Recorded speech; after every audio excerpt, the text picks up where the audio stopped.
Ju përshëndes të nderuar shikues nga studio e lajmeve në Blu Televizion.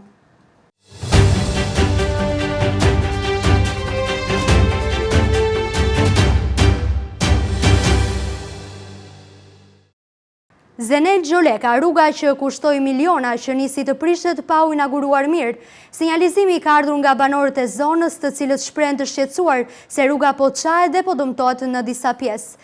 Atëherë pyetja është, çfarë cilësie kanë punimet dhe sa do të rezistojë kjo rrugë në muajt në vijim? Për më shumë, shënimi redaksional. Jemi në rrugën Zenel Gjoleka, një rrugë e rëndësishme këtu në Bashkinë Vlorë, e cila prej shumë vitesh nuk ka njohur investim, por më në fund është investuar dhe shikojmë që kushtet e investimit janë deri diku të mira. Por megjithatë, afrohemi, pavarësisht se rruga ka përfunduar dhe është kolauduar, kemi këtë situatë këtu. Trotuari është shëmbur dhe kjo shëmbje përbën një rrezik për jetën dhe sigurinë e qytetarëve. Është gjithmonë e rëndomt kjo situatë, një situatë e tillë.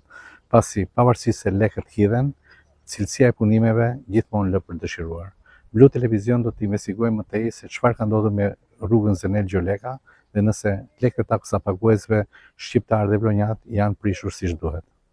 Zenel Gjoleka, rruga që kushtoi miliona e që nisi të prishet pa u inauguruar mirë. Banorët e lagjës 24 Maj ngren alarmin. Rruga Zenel Gjoleka pranë ujësillësit në lagjen 24 Maj në Vlorë është rikonstruktuar me fonde të Bashkisë Vlorë, por ende pa kaluar shumë kohë nga përfundimi i punimeve, ajo ka nisur të jap shenjat e para të dëmtimit. Sinjalizimi ka ardhur nga banorët e zonës, të cilët shprehen të shqetësuar se rruga po çahet dhe po dëmtohet në disa pjesë. Sipas tyre, nëse problematikat kanë nisur ka shpejt, atëherë lind pyetja se çfarë cilësie kanë pasur punimet dhe sa do të rezistojë kjo rrugë në muajt në vijim. Por shqetësimi nuk lidhet vetëm me asfaltin. Banorët e lagjës 24 Maj jashtë kamerave ankohen edhe për kanalin e papastruar, për ndriçimin publik që nuk funksionon dhe për aromën e rëndë që vjen nga fusha e mbetjeve.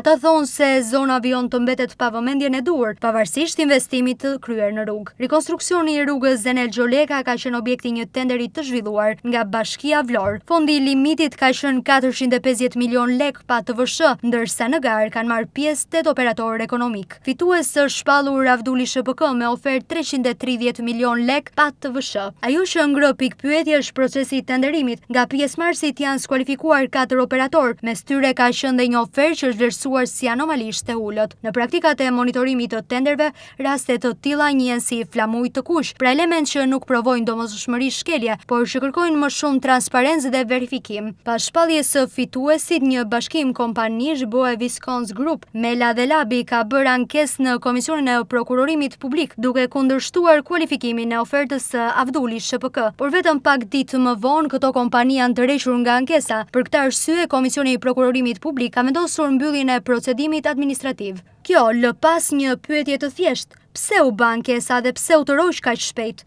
Për këtë rrugë ka pasur edhe një procedurë më vete për supervizim, me fituese Daniela Leshaj, pra projekti ka pasur kompani ndërtuese dhe mbikëqyrje. Megjithatë, sot rruga po shfaq dëmtime. Bashkia Vlorë duhet të sqarojë nëse janë bërë kontrollet e cilësisë, nëse rruga është marrë në dorëzim sipas rregullave dhe nëse kompania zbatuese ka detyrim të riparojë dëmet. Në fund, pyetja që bëjnë banorët është e drejtpërdrejtë: ku shkuan parat nëse rruga po prishet kaq shpejt? Projekti për rehabilitimin e pjesës lidhëse mes Lungomare 2 dhe 3 është kthyer në një telenovel të vërtet. Të nisura dhe të mbyllura, punimet së fundmi janë ndërprerë sërish, ndërsa projekti ende mund të cilësohet i papërfunduar, pasi aty mungojnë shumë element. Projekti për rehabilitimin e pjesës lidhëse mes Lungomare 2 dhe 3 është kthyer në një telenovel të vërtet. Punimet filluan pas shumë muajsh ndërprerje për të rehabilituar më pak se 500 metra segment rrugor bashkë me trotuaret përgjatë qershorit. Në zonë u punua nga firma 2T për disa ditë dhe më pas këto punime janë ndërprerë sërish. Projekti ende mund të cilësohet i papërfunduar, pasi aty mungojnë shumë element. Vazhdimi shëtitore së Lungomare 2 dhe lidhja e kësaj të fundit me Lungomare 3 tek zona e tunelit në ujin e ftohtë, një projekt i cili me sa duket nuk ka fund. Punimet janë ndërprerë sërish për zgjatimin e kësaj shëtitore, duke u lënë pezu në plotësimin e elementëve të fundit për ndërtimin e saj. Firma e cila realizon projektin është larguar, ka braktisur punimet, pa dhënë asnjë informacion nëse ky projekt do të përfundojë ose jo. Firma e cila ka realizuar punimet paraprakisht ka kryer vetëm mbushjen me beton të trotuarit, në përbërje të së cilit janë përcaktuar edhe vendet ku do të mbillen pemët dhe do të vendoset ndriçimi i ri. Por projekti, me sa duket, ka mbetur me kaq. Punonjësit janë larguar nga zona, ashtu si edhe mjetet e tonazhit të rënd. Prej ditësh nuk po punohet në asnjë pjesë, megjithse ka mbetur shumë pak nga përfundimi i projektit. Në vazhdimsinë e shëtitores mungojnë pemët, të cilat duhet të mbillen nga firma e cila ka marrë përsipër realizimin e projektit. Gjithashtu kanë mbetur pa vendosur disa nga shtyllat e ndriçimit rrugor, duke e lënë zonën në një pjesë të madhe të saj pa ndriçim gjatë mbrëmjes. Jo vetëm kaq, por mungojnë edhe barierat anësore të mbrojtjes. Praktikisht kjo zonë është lënë si një pjesë e braktisur mes dy shëtitoreve, e cila bën shumë ndryshim në pamje. Kryeinspektori i përgjithshëm Dashnor Sula ka zhvilluar paraditën e sotme një takim me inspektorët e qarkut Fier. Në një deklaratë për mediat, Sula ka deklaruar se siguria ushqimore në qarkun e Fierit do të jetë në fokus të punës, pasi është një nga çështjet kryesore për prodhimin e përpunimin e qumshtit dhe nën produktet e tij.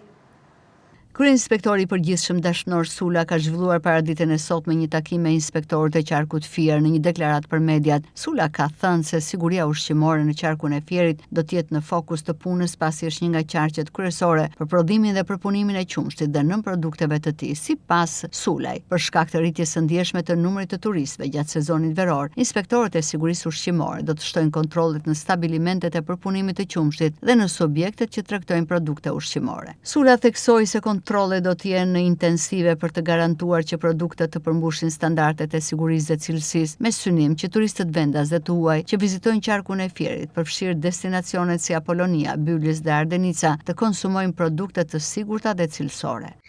Në radhë parë shpreh kënaqësi që jam sot këtu në qytetin e Fierit dhe në gjithë qarkun e Fierit, me rastin për të patur një takim me të gjithë inspektoratet rajonale të qarkut Fierit. Në qarku i Fierit është një qark jashtëzakonisht i rëndësishëm, është qarku i dytë në rubrikën e Shqipërisë për nga rëndësia, duke patur parasysh që përfshin 5 bashki shumë të mëdha, duke filluar nga Divjaka, Lushnja, Roskoveci, Mallakastra dhe Fieri. Sigurisht aktiviteti i inspektorateve të qarkut Fierit është një aktivitet të cilët sidomos tani që për pak ditë mbushën një muaj nga hapja e sezonit veror për turizmin dhe të gjithë problematikat e tjera, duke patur parasysh që fusha e inspektimit janë fusha shumë të gjëra, duke patur parasysh që Myzeqeja është ambari i Shqipërisë në qarkun e Fierit, duke patur parasysh që ka patur problematika ndër vite për sa përket ndotjes në qarkun e Fierit, sidomos të disa subjekteve të mëdha, ato në fushën e shpimit janë të naftës apo subjektet e tjera, të cilat ka qenë shqetësuese për qytetarët e Fierit, të gjithë qarkut të Fierit, dhe unë me cilësinë si inspektori i përgjithshëm i Republikës së Shqipërisë kam marrë të bëj një takim të posaçëm, pra që në mbledhjen që do realizojmë me të gjithë inspektoratet dhe për t'i lënë detyra konkrete këtyre trupës inspektuese në qarkun e Fierit për të bërë të mundur që të jenë shumë rigoroz në kontrollin dhe në procedurat për mbikëqyrjen e të gjithë këtyre subjekteve të cilët shkaktojnë ndotje në të gjithë qarkun e Fierit, të cilët të duhet të nështrohen rregullave dhe ligjeve në fuqi për mjedisin. Dhe kjo është e patolerueshme dhe do jetë një kërkesë e patolerueshme dhe shumë e fuqishme nga ana ime si inspektori i përgjithshëm dhe me qëllim konkret dhe me hartimin e një plani konkret i cili sigurisht nuk mund të realizohet as për një ditë, as për një javë, por të paktën brenda 3 muajve që kjo shqetësim që ka qenë në të gjithë qarkun e Fierit do duhet të mbyllet një herë e përgjithshme. Ka stabilimente që do duhet që inspektorati i AKU-s do duhet të ketë vigjilencë të shtuar përsëris, sidomos në këtë periudhë dhe të periudhës së turizmit, duke patur parasysh dhe shtimin 4-5 fish të numrit të turistëve, qoftë vendas dhe qoftë të huaj, duke patur parasysh përsëri që qarku i Fierit ka 3 pika destinacione turistike shumë të fuqishme, siç është Apollonia, siç është Bylisi dhe siç është Ardenica, që me qëllimin e vetëm që turistët të huaj dhe turistët vendas këtu kur të vinë vizitojnë qarkun e Fierit të marrin produkte me cilësi të standardeve që i kërkohet. Kemi hyrë në një fazë që është kategorizimi i të gjithë subjekteve me origjinë shtazore, të cilët qarku i Fierit ka shumë subjekte të tilla dhe përsëri po punohet fuqishëm nga AKU-ja pikërisht për certifikimin dhe kategorizimin e këtyre subjekteve. Pra puna e inspektorateve në qarkun e Firit është një punë e përditshme, po që do të thotë do të ketë një ritëm tjetër. Kjo është problematika. Sula pohoi gjithashtu se një vëmendje veçantë do t'i kushtohet dhe kontrolleve në subjektet ndotëse të naftës dhe kontrollit të pesticideve në ambarin e Shqipërisë si një problematikë e nxehtë. Sula është ndalur gjithashtu dhe tek faza e rikonstruksionit total të inspektoriateve. Edhe kjo pyetje pikërisht se ka ndalur këto problematika në praktikë, qeveria shqiptare, besoj që dhe ju e dini, jemi në një fazë riorganizimi total të inspektoriateve. Dhe ligji 99 i vitit 2024 ka hyrë për sa përket fushës së inspektimit, ka hyrë me datën 13 maj të vitit 2025 në fuqi. Pra ka një vit e 2 muaj i cili është në fuqi ky ligj dhe ka filluar ky proces dhe po ju garantoj që fundi i vitit është procesi fundor i të gjithë strukturimit të inspektorateve dhe pikërisht kjo pyetje me të drejtë ju shtruat ka të bëjë që kemi 2 inspektorate të mëdha të cilët riorganizohen, ka të bëjë me IKMT-n, ku i bashkëngjitet AKM, Agjencia Kombëtare e Mjedisit, ku i bashkëngjitet dhe pyet, dhe që bën të mundur që pra mos të ndodhë dhe bara ndaj subjektit ku shkohet një inspektorat tjetër, por do të shkojnë në një trup e organizuar, po themi e centralizuar, pra në bazë të inspektimit të cilit do realizohet. Pra në centralizimi që bëhet tek AKU-ja, bimet dhe veterineria mbyll procesin e kontrollit dhe inspektimit të trupit inspektimit, pra nga fillimi deri në fund, dhe kjo është shumë e rëndësishme. Sipas tij, ka të bëjë me IKMT-n, ku i bashkangjitet AKM-ja, ku i bashkangjiten pyet, ndërsa AKU-si bashkangjiten veterinaria dhe bimët, pikërisht për të mos patur mos dakordsi. Jo vetëm çmimet e produkteve të shportës në këtë sezon duket se janë çmendur edhe ato të ofertave telefonike apo shërbimeve të internetit dhe televizorit. Për përdoruesit e telefonit dhe internetit, përveç çmimeve të larta, është theksuar dhe mungesa e shërbimit. Për gjatë sezonit veror, jo vetëm çmimet e produkteve të shportës, frutave dhe perimeve kanë përsuarritje, por edhe ato të ofertave telefonike apo shërbimeve të internetit dhe televizionit. Përdoruesit e rregullt të këtyre shërbimeve thonë se nuk i përballojnë dot më këto çmime, që shpalosen si oferta, por rezultojnë krejt të kundërta. Për përdoruesit e telefonit dhe internetit, jo vetëm çmime të larta, por mbi të gjitha edhe mungesë shërbimi, sinjal televiziv që ndërpritet, internet që ngadalësohet, por edhe defekte të shumta. Qytetarët thonë se në kompanitë në qytet përballen edhe me mashtrime duke lidhur kontrata disa mujore që nuk zbatohen nga kompanitë e ofrimit të këtyre shërbimeve. Ata bëjnë thirrje emergjente për kontroll të çmimeve, teksa thonë se mungesa e konkurrencës rëndon mbi gjendjen e tyre ekonomike. Për ato më ke gjetur në momentin e duhur, jam shumë e mërzitur se të mashtrojnë shumë. Këta të Vodafonit sidomos, se këta kemi provuar deri më sot. Më kanë hequr shumë e mërzitur, më kanë hequr paketën. Nuk shikoj asnjë televizion të lokale. Më tha, jo, do pagoj 26.000 lek për një vit, më tha do ta bëj kontratën për një vit, ma ka bërë për 2. Po tani, hajde, nuk është shumë e madhe, po më ka hequr gjitha ato stacione. Kjo është problemi. Nuk më ofrojnë shërbimi që duhet. Lek ti marrin, vetëm me të mashtruar. Tani me të drejtën para ca vitesh ka qenë mirë. Pagoja për shembull 12.000 lekë te Vodafoni, e kisha një muaj afat me skadensës. Tani e pagoj më shumë lekë 17.000 lekë, edhe e kam 21 ditë a 20 ditë. Edhe ndërpret në një Vodafoni, ndërpret dita gjatë në iPhone-in tim. Dgjoj, ne jemi pensionista, ne në vendet të ndryshme të botës kanë një tarif 50% off për pensionista. Këtu nuk njihet fare, si për në autobuse, në trene, vetëm avioni nuk e ka këtë, po dita linjat e brendshme që ka një shtet për shembull ose një qytet e ka me 50% down, poshtë. Me fjalë, bën bileta për autobusi, bën 400 lekë, pensionistët e pagon 200 lekë. Dhe mungesë shërbime. Duhet përmirësuar kjo gjë? Po do përmirësuar. Pastaj tjetër që kam një problem unë. Në gjithë botën ka sportere. Në sportere njerëzit ulen, marrin një numër të aty edhe me atë numrin. S'ka rafar, aty dhe numri në monitor, edhe vete për shembull numri 14 vete te sporteri A thotë. Vete 12 te sporteri B. Po duhet shumë kontrolle, vallai ekonomi tregu jemi kapitalizëm, po konkurrenca këtu nuk ka konkurrencë. Për shembull, vetëm janë 2 gjëra, Vodafoni dhe kjo One, ç'është kjo. Do të ketë 5 a 6 që të konkurrojnë. Po ka konkurrencë do ulen çmimet. Shumë shtrenjtë. Shumë shtrenjtë. Shumë ti, sa paguan? Paguaj unë 13.000. Edhe shumë. Ne pensionistët njerë vetëm kemi fëmijët jashtë. Nuk e dim si do bëjmë. Ja, kështu gjithmonë me të shtrenjtë. Po, ka qenë dhe më lirë, kush banë nëmë. Nga vit rritet apo? Po. Sa të themë, me edhe shërbimi mirë, shërbimi vazhdon, do me thënë nuk ma presin që vetëm që shtrenjtë. Po çmime sa vinë e rriten, po janë rritje. Për shembull, unë kam atë ofertën te Vodafone që e paguaj muaj për muaj, çdo muaj po thoj se ato rriten 500 lekë, po për ne janë shumë. Unë momentalisht paguaj 12.000 lekë, 11.500. Po më ulët ishte, për shembull në fillim e kapa me 5.000 lekë. Tash i ka vajtur. Po, me kontratë, kam një vjeçare, qershor për qershore. Po dhe duhet të ketë kontroll, se nëse i dimi, po dhe duhet të ketë kontroll. Për çdo gjë, jo vetëm për këto. 2 kompani telefonike funksionojnë në të gjithë vendin, One dhe Vodafone, të cilat kanë të njëjtat shërbime dhe çmime të dakordsuara, por edhe në kompanitë lokale të ofrimit të shërbimit të internetit apo televizorit kablor, hasën të njëjtat probleme, që fillojnë nga çmime më të larta, defekte të shumta dhe mungesë shërbimi.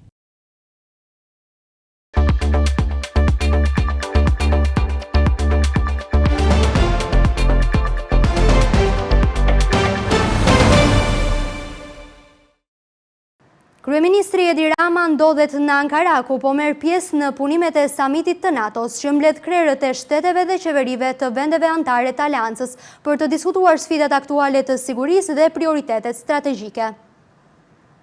Kryeministri Edi Rama ndodhet në Ankara, ku po merr pjesë në punimet e samitit të NATO-s, që mbledh krerët e shteteve dhe qeverive të vendeve anëtare të aleancës për të diskutuar sfidat aktuale të sigurisë dhe prioritetet strategjike. Në nisje të samitit, Rama u prit në ceremoninë zyrtare të mirëseardhjes nga sekretari i përgjithshëm i NATO Mark Rutte dhe presidenti i Republikës së Turqisë Erdogan. Në kuadër të samitit u realizua edhe fotoja familjare e liderëve të pranishëm në Ankara. Samiti në Ankara bashkon udhëheqësit e 32 vendeve anëtare të NATO-s si dhe partner kryesor të aleancës për të shqyrtuar çështje që lidhen me forcimin e kapaciteteve mbrojtëse, rritjen e investimeve në mbrojtje, modernizimin ushtarak dhe koordinimin e politikave të sigurisë. Në fokus të diskutimeve janë gjithashtu kapaciteti mbrojtës i Europës, objektivat e shpenzimeve të mbrojtjes të vendeve anëtare të NATO-s, si dhe mbështetja e vazhdueshme për Ukrainën. Pjesëmarrja e kryeministrit Rama në këtë samit riafirmon angazhimin e Shqipërisë si vend anëtar i NATO-s për të kontribuar në forcimin e sigurisë kolektive dhe në përballimin e sfidave të përbashkëta të aleancës. Një zjarr i përmasave të konsiderueshme ka përfshirë mbrëmjen e së martës zonën e Porto Palermos në Bashkinë Imar, një nga zonat më të frekuentuara gjatë sezonit turistik. Pas një operacioni intensiv, zjarri arriti të vijej plotësisht nën kontroll vetëm rreth orës 1:30 pas mesnate, duke shmangur përhapjen e mëtejshme të tij. Një zjarr i përmasave të konsiderueshme ka përfshirë mbrëmjen e së martës zonën e Porto Palermos në Bashkinë Imar, duke shkaktuar alarm për shkak të përhapjes së shpejtë të flagëve në një nga zonat më të frekuentuara gjatë sezonit turistik. Zjarri shpërtheu rreth orës 21:30 dhe i favorizuar nga era dhe bimësia e thatë u përhap me shpejtësi në kodrat përreth. Për shuarjen e tij u angazhuan menjëherë mjetet dhe efektivet e shërbimit zjarfikës të Bashkisë Imar, të cilët për më shumë se 4 orë luftuan me flakët në një terren të vështirë. Pas një operacioni zjarri arriti të vijej plotësisht nën kontroll vetëm rreth orës 01:30 pas mesnate, duke shmangur përhapjen e mëtejshme të tij. Siç mësohet nga zjarri janë përfshirë dhe djegur sipërfaqe me shkure, barishte dhe bimësi mesdhetare, ndërsa nuk raportohen dëme në banesa apo persona të lënduar. Ndërkohë që flakët ju afruan bankinave pranë mjeteve lundruese në Porto Palermo, duke krijuar dhe rrezik serioz për dëmtime të mjeteve detare dhe objekteve përreth, por fal ndërhyrjes së shpejtë dhe të koordinuar, u bë i mundur izolimi i frontit të zjarrit dhe shmangja e pasojave më të rënda. Ndërkohë strukturat përgjegjëse u bëjnë apel qytetarëve dhe vizitorëve të tregojnë kujdes maksimal gjatë sezonit veror dhe të shmangin çdo veprim që mund të shkaktojë zjarr. Edhe Agjencia Kombëtare e Mbrojtjes Civile ka kërkuar rritjen e vigjilencës gjatë gjithë kësaj periudhe, duke theksuar se temperaturat e larta, era dhe bimësia e tharë e shtojnë ndjeshëm rrezikun e zjarreve. Autoritetet u bëjnë thirrje qytetarëve që nëse konstatojnë batra zjarri, të njoftojnë menjëherë shërbimet emergjente në mënyrë që ndërhyrja të jetë sa më shpejtë dhe të parandalohet përhapja e flagëve. Altin Meçaj, banori i fshatit Vjos, njësia Cakran, emigrant në Gjermani, ka dalë në një deklarat për mediat përpara prokurorisë në Fier. Në fjalën e tij, Meçaj u referua ngjarjes së ndodhur më herët, kur ai dhe babai i tij pretenduan se u dhunuan në banesën e tyre nga disa persona, mes tyre një polici operacionales në DVP Fier. Altin Meçaj, banori i fshatit Vjos në njësinë administrative Cakran, emigrant në Gjermani, ka dalë në një deklarat për mediat përpara prokurorisë në Fier, lidhur me ngjarjen e ndodhur 6 muaj më parë, ku ai dhe babai i tij pretendojnë se u dhunuan në banesën e tyre nga disa persona, mes tyre një polici operacionale së drejtorisë vendore të policisë Fier. Meçaj deklaroi se sipas tij, prokuroria ende nuk e ka thirrur për të dhënë dëshmitë dhe provat e reja që pretendon se disponon mbi çështjen. Ai shtoi gjithashtu se personi që sipas tij është i përfshirë në ngjarje është rikthyer në radhët e policisë së shtetit. Atëherë, përshëndetje, unë quhem Altin Meçaj. Në datën 10 janar 2026, unë jam dhunuar në banesën time, brenda në banesë, nga unë dhe baba im, nga një efektiv policie i quajtur Fredi Astrid Lamaj. Dhe e kam denoncuar në polici, edhe pas nesër kjo bën 6 muaj dhe nuk shikoj asnjë lloj lëvizje, nuk është marrë asnjë lloj mase, edhe një masë që është marrë paraprakisht ditët që unë kam qenë në spital, që ai është pezulluar disa ditë nga puna, është rikthyer. Dhe nuk e kuptoj se si është rikthyer, po e kanë rikthyer, nuk e di. Gjithsesi, unë kam dhënë një deklarat kur isha në spital. Edhe nuk më kanë thirrur me këtu, unë kam fakte të reja në këtë drejtim. Për arsye se mua më kanë ardhur në spital dhe më kanë kërcënuar që të tërheq denoncimin ose do më bëjnë mua denoncim. Edhe që unë edhe ky që i ka bërë është xhaxhai këtij djalit. Fredi Lamaj është, quhet shkëlqim Lamaj. Edhe një mesazh tjetër, po nga xhaxhai këtij djalit Aranit Lamaj, që është në Gjermani, edhe ky person ka dërguar mesazh që unë të tërhiqem, e kupton? Unë kërkoj nga prokuroria se jam interesuar që të më marrin në pyetje edhe një herë. Tu jap faktet që kam dhe të di edhe unë se ku është kjo çështje. Ju keni ardhur herë tjetër në prokurori? Po, kam ardhur edhe herë tjetër, edhe sot. Për saktësi kam vajtur. Unë kam bërë edhe një kërkesë me shkrim krye prokurorit të rrethit Fier për të atakuar, për arsye se këtu janë, siç më sqaroi avokati, këtu janë ndërruar edhe prokurorët, njëri ikën, njëri vjen, nuk e di punën e tyre. Edhe i kam bërë kërkesë me shkrim, edhe nuk kam marrë asnjë lloj përgjigje, as me shkrim, as me telefonat, as tutje, as tu. Unë jetoj në Gjermani dhe koha ime është e kufizuar për të ndenjur në Shqipëri. Që nga ditë që ka ndodhur kjo, ne kemi ndier që jetoj me frikë shpiton. Se kush e pengon atë zotrin të vi prap, e të bëj një xhest të tillë bashkë me shokët siç erdhi radhën e parë. Kërkoj nga prokuroria, kërkoj nga shteti të japi zgjidhje, edhe jo më shumë për mua, po për baban tim 80 vjeç. Në deklaratën e tij ai bëri dhe një krahasim me ngjarje të rënda të së kaluar, duke përmendur rastin e ndodhur në Libovsh në vitin 92. Sipas tij, mosveprimi i institucioneve mund të sjellë pasoja të rënda, ndaj u bëri thirrje organeve të drejtësisë të ndërhyjnë sa më shpejt dhe të zbardhin ngjarjen. Një ngjarje që mos përsëritet më kurrë për arsye se të hysh tjetrit në shtëpi është diçka shumë e rëndë. Kjo ka ndodhur në Libovsh në 92-shin, edhe ata zotërin përfunduan litar mes Fierit. Unë këtë kërkesë kisha, nuk e di se sa do, se të them të vërtetë, po ndihem i zhgënjyer. Kam ardhur 2 herë, kam bërë kërkesë me shkrim dhe s'kam marrë asnjë lloj përgjigje. Pra ju thoni se nëse shteti nuk merr masa, mund ta bëni edhe ju si në 92. Unë kam presion nga familja. Kam presion për arsye se ai baba im ka nipër, ka mbesa, ka vëllezër, ka motra. Edhe për mos të vajtur mëtej, ja kemi besuar shteti, po shteti duhet ta zgjidhë. Mos ma lëri mua, se kjo në një mënyrë apo në një tjetër do zgjidhet. Faleminderit shumë. Ndërkohë deri në këtë moment nuk ka një reagim zyrtar nga prokuroria apo policia e shtetit lidhur me pretendimet e ngritura nga Altin Meçaj. I pyetur krye prokurori i Fierit Helion Mustafaj ka pohuar se çështja është në hetim dhe po shikohet me përparësi.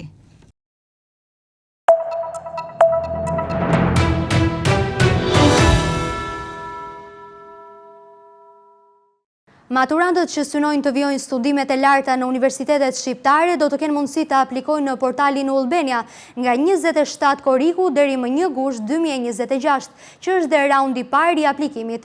Procesi i aplikimit do të zhvillohet në 3 raunde. Maturantët që synojnë të vijojnë studimet e larta në universitetet shqiptare do të kenë mundësi të aplikojnë në portalin Ullbenia nga datat 27 korrik deri më 1 gusht 2026, që është edhe raundi i parë i aplikimit. Procesi i aplikimit do të zhvillohet në 3 raunde, duke nisur me pagesën e tarifës dhe më pas me përzgjedhjen online të 10 programeve të studimit, sipas kalendarit zyrtar të publikuar për vitin akademik 2026-2027. Burime nga rjeti akademik shqiptar thonë se pas datës 20 priten të vinë të dhënat, që është pjesë e notave për 3 vitet e gjimnazit dhe notat e maturës. Nga data 21-22, maturantët deri më datë 27 do të kenë akses për të parë të dhënat e tyre në portal, me fillimin e procesit të aplikimit më 27, që është data kur nis procesi dhe vijon për 6 ditë, siç ka qenë çdo vit. Mësohet se nga 27 korriku deri më 1 gusht do të kryhet raundi i parë i aplikimit online për zgjedhjen e 10 programeve të studimit, ndërsa më 22 gusht do të publikohet renditja e aplikantëve në Ullbenia. Raundi i dytë i aplikimeve nis me pagesën e tarifave 30 gusht deri më 17 shtator, ndërsa aplikimi për përzgjedhjen e 10 programeve të studimit do të kryhet më 15 deri më 17 shtator dhe më pas në 23 shtator do të publikohet renditja e aplikantëve në Ullbenia, ndërkohë që maturantët mund të aplikojnë në çdo kompjuter, pikë interneti në Shqipëri apo jashtë Shqipërisë. Çdo maturant pas kryerjes së regjistrimit në degën përkatëse ka të drejtën e çregjistrimit më 9 shtator nga raundi i parë dhe më 5 tetor nga raundi i dytë. Raundi i tretë i aplikimit për maturantët fillon nga data 8 tetor deri më 21 tetor 2026. Mbi 50 DJ nga e gjithë bota pritet të elektrizojnë Zvërnecin në 4 ditë me radhë, nga 9 deri më 12 korriku në një festival mjaft të madh të muzikës elektronike, organizuar në jug të Shqipërisë. Mbi 50 DJ nga e gjithë bota pritet të elektrizojnë Zvërnecin për 4 ditë me radhë, nga data 9 deri në 12 korrik në një nga festivalet më të mëdha të muzikës elektronike që është organizuar ndonjëherë në jug të Shqipërisë. Mbi 10.000 vizitorë të huaj nga vende të ndryshme të botës, si Argentina, Brazili, Gjermania, Holanda, Italia dhe shumë shtete të tjera, pritet të mbërrinë në Zvërnec për të ndjekur performancat e më shumë se 50 DJ-ve me famë ndërkombëtare. Festivali do të zhvillohet në 3 skena të ndryshme të ngritura pranë natyrës së veçantë të zonës, duke krijuar një atmosferë unike për adhuruesit e muzikës. Menaxherja e eventit pret se kjo është hera e parë që festivali organizohet në Vlorë. Ajo tregon se edicionet e mëparshme janë zhvilluar në Jal, por këtë vit organizatorët kanë zgjedhur Zvërnecin për potencialin turistik dhe hapësirat që ofron. Përshëndetje, unë jam Igli Haska, jam pjesë e Go Wild dhe pjesë e Sundance Festival. Atëherë Sundance Festival është më shumë se një festival, është një rrugëtim shpirtëror që kushdo që ka ardhur ka gjetur veten, është një festival pak më ndryshe nga të tjerët, sepse lidhet shumë me koneksionin shpirtëror të njerëzve, por edhe përveç muzikës, domethënë është një komunitet i ndërtuar ndër vite me njerëz të mirë, muzikë të mirë dhe energji shumë të mirë. Festivali nis në datën 9 korrik, zgjat deri në datën 12 korrik, mbyllet në orët e para të mëngjesit së ditës së hënë. Ka shumë emra të njohur, janë 50 plus artistë. Për post emrave të njohur, kemi fatin të bashkëpunojmë me DJ lokal shumë të mirë, siç janë Bani D, që është residenti yni, shumë DJ nga Kosova, që ne bashkëpunojmë ndër vite dhe e përzihem kulturën tonë me të tyre për të promovuar dhe artistët tanë.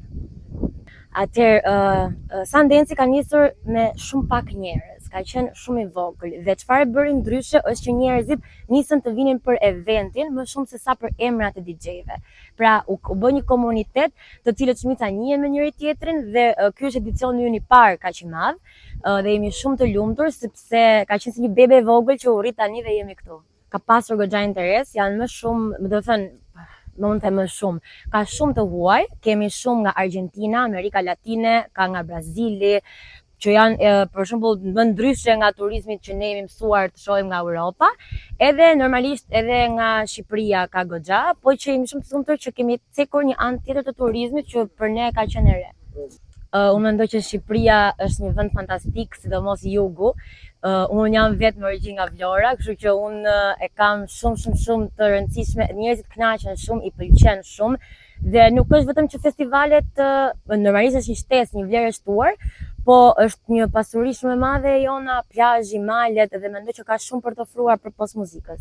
Interesi për festivalin ka qenë tepër i lartë. Sipas organizatorëve, të gjitha strukturat akomoduese në Zvërnec janë rezervuar prej ditësh. ndërsa shumë banorë të zonës kanë vendosur të japin me qira banesat e tyre për turistët që pritet të mbërrijnë gjatë 4 ditëve të festivalit. Edhe hotele në Vlorë dhe zonat përreth kanë regjistruar një rritje të ndjeshme të rezervimeve. Një organizim i këtyre përmasave kërkon dhe masa të shtuara sigurie. Organizatorët bëjnë të ditur se gjatë gjithë festivalit do të ketë patrullime nga deti, ndërsa në zonë do të jetë stacionuar 24 orë një autoambulancë me personel mjekësor për t'u përgjigjur çdo emergjencë të mundshme. Gjithashtu do të angazhojnë shërbimet private sigurie dhe forcat e tjera mbështetëse për mbarvajtjen e aktivitetit.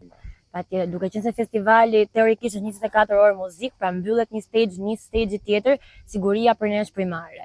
Kështu që ne kemi ambulancën, kemi dhe një zonë speciale për vitamina, hidratim të shtuar, edhe tek zona ushqimeve kemi ushqime të shëndetshme për nga të gjitha llojet, sepse normalisht është shumë e rëndësishme sepse pa siguri dhe pa shëndet të mirë nuk mund të ketë as muzikë as argëtim.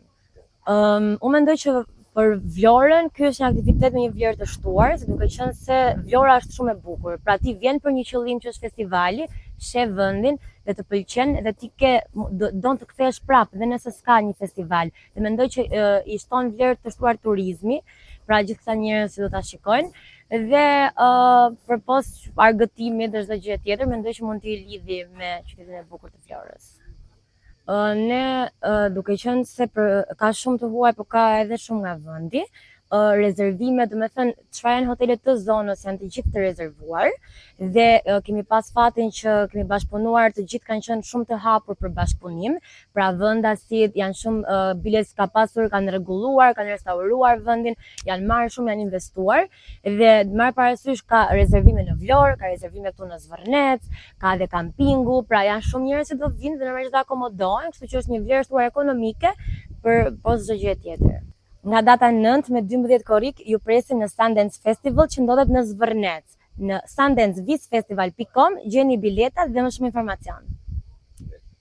Festivali do të nisë mesditën e së njëjtës në 9 korrik dhe do të vijojë pa ndërprerje deri në mbrëmjen e 12 korrikut me performanca muzikore, aktivitete artistike dhe eksperienca të ndryshme për pjesëmarrësit. Organizatorët theksojnë se qëllimi kryesor i këtij festivali nuk është vetëm argëtimi, por dhe promovimi i Vlorës dhe Zvërnecit si destinacione turistike ndërkombëtare. Përmes pjesëmarrjes së mirë a turistëve dhe pranisë së mbi 50 DJ-ve me famë botërore, festivali synon ta vendosë zonën e hartën e eventeve më të rëndësishme të muzikës elektronike në rajon dhe të ndikojë pozitivisht në zhvillimin e turizmit lokal.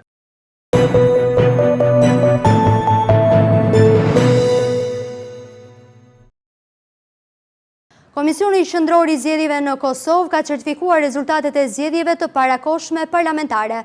Rreth një muaj pas mbajtjes së tyre, Lëvizja Vetëvendosje ka fituar 53 mandate. Mandatet e tjera i kanë fituar 3 parti opozitare. Komisioni Qendror i Zgjedhjeve në Kosovë ka certifikuar rezultatet e zgjedhjeve të parakohshme parlamentare rreth një muaj pas mbajtjes së tyre. Votimet e 7 qershorit ishin të tretat parlamentare që Kosova organizoi në më pak se një vit e gjysmë. Lëvizja Vetëvendosje ka fituar 53 mandate. Partitë opozitare, Partia Demokratike e Kosovës ka fituar 22 ulse, Lidhja Demokratike e Kosovës 18 ulse dhe Aleanca për Ardhmërinë e Kosovës 7 ulse. Pas certifikimit të rezultateve të zgjedhjeve, kryeparlamentarja, njëherë është ushtruesja e detyrës së presidentit të vendit Albolena Axhiu, ka për detyrë të thrasë një seancë konstitutive të kuvendit. Sipas kushtetutës, seanca duhet të mbahet brenda 30 ditëve nga certifikimi i rezultateve. Në këtë seancë bëhet konstituimi i kuvendit, zgjidhen kryetari dhe nënkryetarët, ndërsa më pas vazhdohet me procedurat për formimin e qeverisë së re. Pas konstituimit të kuvendit, Axhiu e nominon partinë fituese të zgjedhjeve si mandatare për formimin e qeverisë, në këtë rast Lëvizjen Vetëvendosje. Organizata botërore e shëndetësisë OBSH ka paralajmëruar se Europa mund të përballet me javë vdekjeprurse me një tjetër valë të nxehtë intensive që po formohet mbi Atlantik.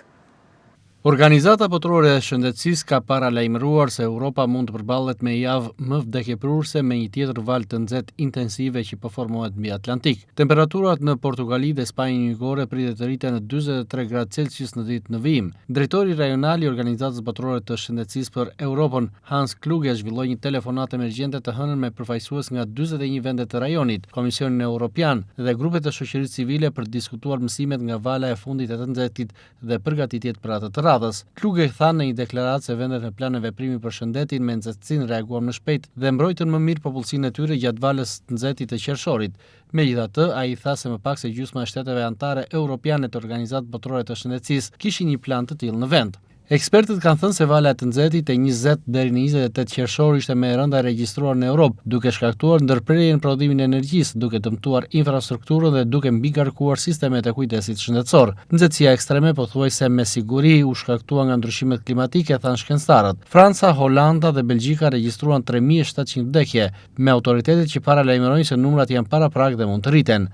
Temperaturat arritën 40 gradë Celsius në disa pjesë të Europës gjatë valës së nxehtit. Kluge tha se banorët e azileve të kujdesit, personat e pastret dhe të moshuarit e izoluar ende nuk po arriheshin në mënyrë të vazhdueshme në të gjithë Europën. Sipas Kluge, puna tashmë është në dy fronte, duke rregulluar atë që dështojnë një javë e fundit para se të godasë vala e ardhshme të nxehtit dhe duke ndërtuar llojin e sistemeve shëndetësore, që jo vetëm i përgjigjen nxehtësisë ekstreme, por janë të gatshme për të. Të nderuar shikues, kemi mbërritur në fund të këtij edicioni. Ju falenderojmë për vëmendjen. Bashkë mirupafshim.